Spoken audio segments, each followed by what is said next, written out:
एक बार एक हॉस्पिटल में एक स्टडी की गई 100 से भी ज़्यादा ऐसे लोगों पर जो मरने के बहुत ही करीब थे, जो लगभग मरने ही वाले थे, यानी कि वो लोग अपनी ज़िंदगी के सबसे आखिरी समय से गुजर रहे थे।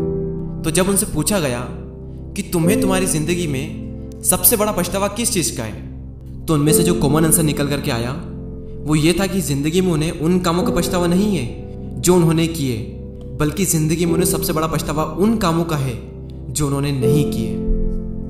कई बार अपने अंदर की डर की वजह से, तो कई बार लोग क्या कहेंगे इस डर की वजह से रिस्क लिया ही नहीं। उनका कहना है कि अगर रिस्क लेकर हम फेल हो जाते तो इतना पछतावा नहीं होता जितना पछतावा रिस्क ना लेने का होता है। ये था उनमें से ज्यादातर का जवाब। इस वीडियो को आगे बढ़ाने से पहले मैं आपके साथ एक कहानी शेयर करता हूँ, सुनना जरूर, बहुत ही अच्छी कहानी है। एक बार एक बहुत बड़े नेता की मौत हो जाती है। उसकी जो पत्नी होती है वो 2 साल पहले ही गुजर चुकी होती है। उसकी पत्नी को स्वर्ग की प्राप्ति होती है और उस नेता को भी स्वर्ग ही मिलता है, क्योंकि उसके जो कर्म थे वो बहुत अच्छे थे। उसकी पत्नी उसका स्वागत करने के लिए स्वर्ग में तैयार ही थी। तभी उस नेता ने कहा कि अभी रुको जरा, पहले मुझे अपनी अर्थी के साथ राजघाट तक आने दो। तभी पत्नी ने कहा कि अब क्या ही बचा है, आप इस दुनिया से मुक्त हो चुके हो। उसने कहा कि वो तो ठीक है, लेकिन मुझे ये तो देखने दो कि कितने लोग मुझे विदा करने आए हैं। तो जब अर्थी निकलनी शुरू हुई तो वो दोनों वहां पहुंचे और उन्होंने देखा कि बहुत भीड़ थी।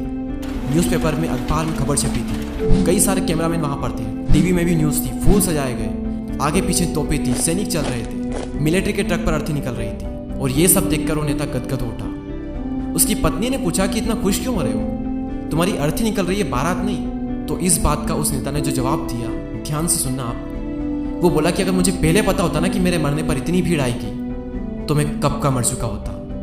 इंसान जीता ही तो इसलिए है कि उसके मरने पर इतनी भीड़ आ सके। आप भी किसी दिन चले जाओगे इस दुनिया से, लेकिन सवाल यह है कि आपके मरने पर कितने लोग आएंगे और मरने के बाद भी कितने लोग आपको याद करेंगे और कितने दिनों तक याद करेंगे, कितने सालों तक आप इस दुनिया में याद किए जाओगे।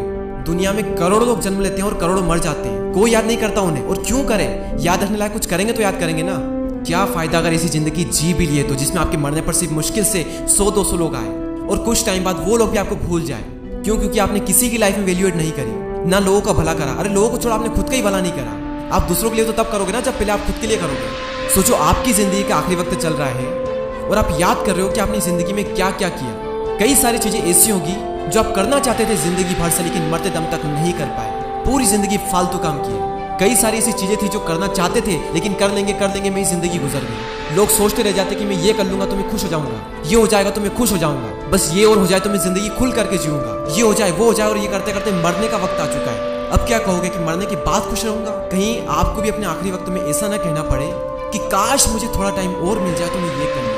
अभी है ना टाइम, तो करो ना जो करना चाहते हो, खुल कर जियो, हर पल में जियो, दिल खोल कर करो जो करने का मन करता है। दुख किसकी जिंदगी में नहीं है। कुछ लोग होते हैं जो कि जिंदगी भर उन्हीं दुखों का रोना रोते रहते हैं, और कुछ लोग ऐसे होते हैं जो उन्हीं दुखों को अपनी ताकत बनाकर अपनी जिंदगी में वो मुकाम हासिल करते हैं जो आपके लिए मरते दम तक एक सपना रह जाता है। तो खुली आंखों से सो मत, जिंदा रहकर भी एक जिंदा लाश मत बनो। जागो और जिंदा हो तो एक जिंदा इंसान बनकर रहो, और कुछ ऐसा करो कि आपके मरने पर कम से कम 1000 लोग तो आए और मरने के बाद भी लोग आपको याद करें। आपकी आने वाली जिंदगी के लिए बेस्ट ऑफ लक।